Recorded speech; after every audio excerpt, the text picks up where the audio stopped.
حضرت سیدنا عثمان غنی رضی اللہ تعالیٰ عنہ السابقون الاولون میں سے ہیں۔ بڑے ابتدائی ایام میں جن لوگوں نے کلمہ پڑھ لیا تھا ان میں سے آپ کا شمار ہوتا ہے۔ آپ ایک بڑے بہترین سمجھدار اور زیرک قسم کے تاجر تھے۔ اللہ تبارک و تعالیٰ نے مال میں بڑی وسعت عطا فرمائی تھی، اس کے ساتھ ساتھ بڑا حسن و جمال تھا، بڑے خوبصورت تھے۔ اللہ تبارک و تعالیٰ نے اپنی ان نعمتوں سے آپ کو سرفراز فرما رکھا تھا، لیکن جو چیز آپ کے اندر اللہ تعالیٰ نے بہت زیادہ بڑھ چڑھ کے اللہ نے آپ کو عطا فرمائی تھی وہ آپ کی فیاضی ہے، آپ کی سخاوت ہے، آپ کا خوف خدا ہے، اور آپ کے وجود کے اندر، آپ کے ذہن کے اندر، آپ کے لہجے کے اندر اللہ تبارک و تعالیٰ نے شرم و حیا کو کوٹ کوٹ کے بھرا ہوا ہے۔ ہمارا زمانہ جو ہے یہ بے باک لوگوں سے بھرتا جا رہا ہے، حیا تیزی سے رخصت ہو رہی ہے۔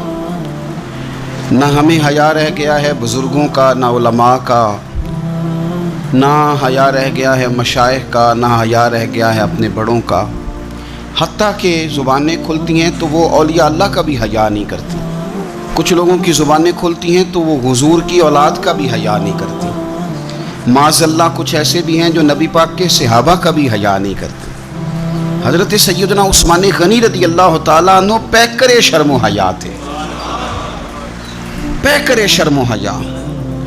آپ فرمایا کرتے تھے کہ جب سے میں نے حضور سید عالم علیہ السلام کے چہرہ نور کی زیارت کی ہے میں نے کبھی اپنی شرمگاہ کو بھی نہیں دیکھا، اور جب سے میں نے یہ اپنا ہاتھ حضور کے دست اقدس میں دیا ہے میں نے یہ سیدھا ہاتھ کبھی گندگی کو نہیں لگایا۔ آپ نے اپنی زندگی شرم و حیا کے اندر ڈھل کے گزاری۔ ہمارے ہاں لوگوں کے اندر مال و دولت آتا ہے نا، آج کل کے زمانے کی بات کر رہا ہوں، تو لوگ من چاہی زندگی گزارنا چاہتے ہیں۔ وہ کہتے ہیں میں اپنی ساری خواہشات کو پورا کروں گا۔ پیسہ جو جیب میں، مفت کا اعتماد دلاتا ہے پیسہ۔ پیسہ آدمی کے اندر کچھ ایسی قوتیں پیدا کرتا ہے کہ وہ نہ چاہتے ہوئے بھی کچھ ایسے کام کر جاتا ہے۔ اس کے ذہن میں سودا سما جاتا ہے کہ میری جیب میں پیسے ہیں، مفت کا اعتماد ہے۔ جو ان کے اپنے ہوتے ہیں ان سے لوگ دور نکل جاتے ہیں، رشتہ داروں سے، دوستوں سے، احباب سے، پرانے لوگوں سے کٹ جاتے ہیں، جیب میں پیسہ جو آ جاتا ہے۔ لیکن مصنف ابن ابی شیبہ میں بڑا ہی خوبصورت انداز حضرت عثمان غنی کے بارے میں موجود ہے۔ فرمایا صحابہ نے کہ حضرت عثمان غنی کو اللہ نے گرچہ مال بڑا دیا تھا لیکن وہ سب سے بڑھ کر اپنی شرمگاہ کی حفاظت کرنے والے تھے، اور سب سے بڑھ کر اپنے رشتہ داروں کے ساتھ صلہ رحمی کرنے والے، بھلایا نہیں کسی چیز کو۔ انہوں نے اپنے آپ کو شرم و حیا میں ڈھال کے رکھا۔ حضرت عثمان غنی رضی اللہ تعالیٰ عنہ کے بارے میں کسی نے بڑا خوبصورت جملہ کہا ہے، اس نے کہا ہے جب بھی کوئی شرم و حیا پہ دیوان لکھے گا تو لازم ہے کہ وہ سیرت عثمان لکھے گا۔ کائنات والے جب بھی شرم و حیا پر کچھ تحریر کریں گے تو وہ سیدنا عثمان غنی پر لکھیں گے۔ مزاج میں شرم، مزاج میں حیا، طبیعت کے اندر اللہ تبارک و تعالیٰ نے ان کی یہ خوبصورتی رکھی۔ بندہ جو چیزیں بیان کرتا ہے، جن کو آگے وہ جن کا ابلاغ کرتا ہے، یقینی سی بات ہوتی ہے کہ ان چیزوں سے اسے بڑا پیار ہوتا ہے تو وہ چیزیں وہ دوسروں تک بھی پہنچاتا ہے۔ حضرت عثمان غنی رضی اللہ تعالیٰ عنہ نے نبی رحمت صلی اللہ علیہ وسلم سے کچھ چیزیں لے کر امت کو پہنچائیں۔ کچھ روایات ہیں حضرت عثمان غنی کی، آپ کی کچھ مرویات ہیں جو ہماری تربیت کے لیے، ہماری اصلاح کے لیے بڑی ضروری ہیں۔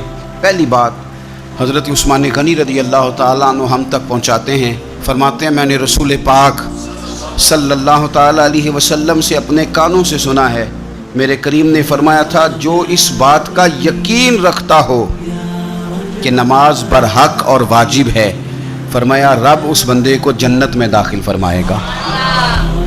اگر یقین کامل حاصل ہو جائے کہ نماز میرے اوپر ضروری ہے اور میں نے وقت پہ پڑھنی ہے اور میں نے اس کو ادا کرنا ہے، نماز کے ساتھ دلچسپی۔ اپنا حضرت عثمان غنی کا حال یہ تھا کہ عشاء کی نماز کے بعد وہ مصلی پہ کھڑے ہوتے تھے، 2 رکعتوں کی نیت باندھتے تھے، 15 سپارے ایک رکعت میں پڑھ دیا کرتے تھے، 15 دوسری رکعت میں پڑھ دیا کرتے، لوگوں کی توجہ دلا رہے ہیں عبادت پہ۔ حضرت سیدنا عمر فاروق رضی اللہ تعالیٰ عنہ کا وصال ہو گیا، حضرت عثمان غنی رضی اللہ تعالیٰ عنہ بعد میں جب امیر المومنین بنے تو آپ نے حضرت عمر کی ایک بیوہ کے ساتھ نکاح کیا. تو وہ خاتون عرض کرنے لگیں کہ آپ نے میرے ساتھ نکاح کیا ہے، میں تو اب بڑھاپے کی حالت میں ہوں، کوئی خدمت نہیں کر سکتی، میرے ساتھ نکاح کرنا. تو حضرت عثمان غنی فرمانے لگے میں نے کسی ضرورت کے تحت نکاح نہیں کیا، میں نے مسجد میں تو عمر فاروق کو دیکھا ہے، حرم کعبہ میں بھی دیکھا ہے، میدان جہاد میں بھی دیکھا ہے.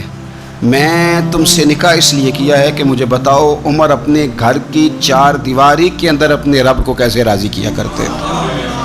ان کا جو رات مصلی پہ بیٹھنے کا طریقہ تھا، تلاوت قرآن مجید کا جو انداز تھا، میں وہ سیکھنا چاہتا ہوں. عبادت کے ساتھ خاص شغف سیدنا عثمان غنی ذوالنورین رضی اللہ تعالیٰ عنہ کا. حضور نے فرمایا تھا نماز میری آنکھوں کی ٹھنڈک ہے. میرے بھائیوں، اپنی نماز کی حفاظت کریں. حفاظت سے مراد یہ ہے کہ کسی نماز کو ضائع نہ ہونے دیں، نماز اپنے وقت پر ادا کریں. اور آپ جتنا نماز سے پیچھے ہٹیں گے نا، یعنی ہمارے ایک بزرگ تھے، وہ فرمایا کرتے تھے کہ جس طرح سکول سے ایک چھٹی کر لیں تو اگلے دن جانے کو دل نہیں نہ کرتا، اسی طرح اگر ایک نماز کسی نے چھوڑ دی تو اگلی نماز خود بخود اس کی سستی میں گزر جائے گی. آپ جتنا نماز کے قریب جاؤ گے، جتنا اس سے محبت کرو گے، اتنا نماز کی طرف آپ کی توجہ بڑھ جائے گی. اللہ تبارک و تعالیٰ نے مسلمان کو زندگی میں بھی بڑا اعزاز دیا ہے. مومن کی بڑی شان ہے، مومن کا بڑا مقام ہے. کنتم خیر امت، یہ بہترین لوگ ہیں. دنیا میں بھی مومن کا بڑا مقام ہے، اور مومن جب دنیا سے چلا جائے تو بھی اس کو ردی اور کوڑا سمجھ کر جلایا نہیں جاتا، بلکہ مومن کا اعزاز ہے کہ اس کو غسل دیا جاتا ہے. لباسوں میں سب سے سونا لباس سفید رنگ کا ہوتا ہے، اسے وہ سفید لباس پہنایا جاتا ہے. اور آپ دیکھیے آج یہ جا رہا ہے قبر میں، تو ہاتھوں پہ اٹھا کے بھی لے جایا جا سکتا تھا، کسی گاڑی میں رکھ کے بھی لے جایا جا سکتا تھا، لیکن یہ رسول اللہ کا کلمہ پڑھنے والا ہے نا، اس کی شان ہے کہ اسے کندھوں پہ اٹھا کے لے جایا جاتا ہے اور اسے لے جا کے قبر کے اندر رکھا جاتا ہے جہاں خدا کی رحمتیں بڑھ کر استقبال کرتی ہیں. تو جنازہ، بندہ مومن کا جنازہ ایک بڑا مرتبے والا کام ہے. حضرت سیدنا عثمان غنی رضی اللہ تعالیٰ عنہ بیٹھے تھے تو ایک جنازے پہ نظر پڑی. ایک مسلمان کا، مومن کا جنازہ جا رہا تھا. اس جنازے پر نظر پڑی تو سیدنا عثمان غنی اٹھ کر کھڑے ہو گئے. ایک ہے کہ کسی معزز آدمی کے آنے پر آپ کھڑے ہوں، لیکن یہ شان ہے نا، یہ عظمت ہے نا مومن کی کہ اس کا جنازہ گزر رہا ہے. تو حضرت عثمان غنی رضی اللہ تعالیٰ عنہ اٹھ کے کھڑے ہو گئے، اور جب لوگوں نے آپ کی طرف دیکھا تو فرمانے لگے اپنی مرضی سے یہ کام نہیں کیا. ایک دن کریم رسول کے سامنے سے بھی جنازہ گزرا تھا تو میرے نبی اٹھ کے کھڑے ہو گئے تھے. تو میں تو اپنے پیارے محبوب صلی اللہ تعالیٰ علیہ وآلہ وسلم کی ادا کو ادا کر رہا ہوں. حضرت عثمان غنی رضی اللہ تعالیٰ عنہ نے ہمیں بتلایا کہ مومن کا ہر حال میں مقام اپنی نظروں کے سامنے رکھنا، مقدم رکھنا اس کی عظمت کو. جو رسول اللہ کا کلمہ پڑھ لے اس کی بڑی شان ہوتی ہے. ہم اہل مودت ہیں سائیں، ہر روز بشارت ہوتی ہے. ہم ہر شام مدینے جاتے ہیں، ہر روز زیارت ہوتی ہے. یہ جو بندہ مومن ہوتا ہے یہ تو اہل محبت، اہل مودت لوگ ہوتے ہیں، ان کو تو بڑے اعزاز دیے جاتے ہیں. تو حضرت عثمان غنی رضی اللہ تعالیٰ عنہ نے ہمیں بتلایا کہ بندہ مومن دنیا سے جائے پھر بھی اس کا اعزاز ہے، پھر بھی اس کا مقام ہے. حضرت سیدنا عثمان غنی رضی اللہ تعالیٰ عنہ کا نا مسجد کے ساتھ بڑی دلچسپی تھی. آپ نے نبی پاک صلی اللہ تعالیٰ علیہ وسلم کا یہ فرمان روایت کیا ہے کہ جو شخص اللہ کی رضا کے لیے مسجد بنائے گا اللہ تبارک و تعالیٰ اس کے لیے جنت میں گھر بنائے گا. مسجد نبوی کی تعمیر حضرت عثمان غنی نے بڑے شوق سے فرمائی، اور اپنے دور میں انہوں نے مسجد کے اندر وسعت کی، تزئین و آرائش کی. اس کے اوپر جو فرش ہے مسجد نبوی کا، وہ فرش حضرت عثمان غنی نے ڈلوایا. اور آپ نے مسجد کے ساتھ، اور مسجد کون سی؟